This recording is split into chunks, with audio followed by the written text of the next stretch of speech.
Allez, aujourd'hui, je vais vous montrer la pince à sertir de chez Rems. Donc ça, c'est le modèle avec la caisse en plastique. Alors, il existe un modèle avec la caisse en ferraille, je l'ai aussi, qui est vraiment beaucoup plus lourd. La caisse en plastique, en plus, ça ressemble aux caisses, quoi. C'est exactement les mêmes de chez Bosch. Donc, au final, tu peux les empiler. J'ai la même pour les empreintes. Donc, en fait, c'est la même caisse que celle-là avec toutes les empreintes à l'intérieur. Donc, c'est super pratique parce que ça peut s'emboîter, ça prend beaucoup moins de place et c'est beaucoup plus léger.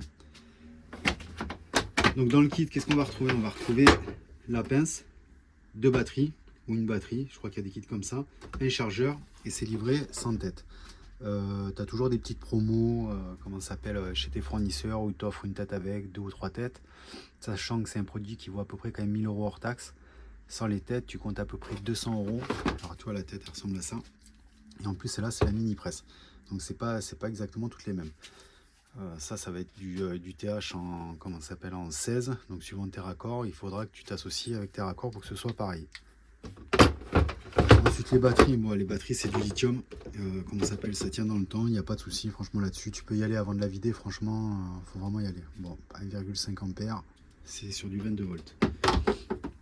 Ensuite, qu'est-ce qu'on va retrouver? On va retrouver la pince. Donc la pince, tu vois, elle est vraiment toute bête. La batterie, tu l'emboîtes comme ça. La tête, tu peux la tourner. Alors, je sais pas si tu vois la vidéo. Donc ça, c'est le gros avantage. Si tu veux la déclipser, hop, voilà. Et là, tu as juste à prendre ta tête. Excusez-moi, je filme en même temps. Et tu l'emboîtes. Voilà. Si tu veux la retirer, c'est tout bête. Tu tournes ce sens-là, tu l'enlèves. À savoir, sur ces pinces, ça doit être contrôlé tous les ans.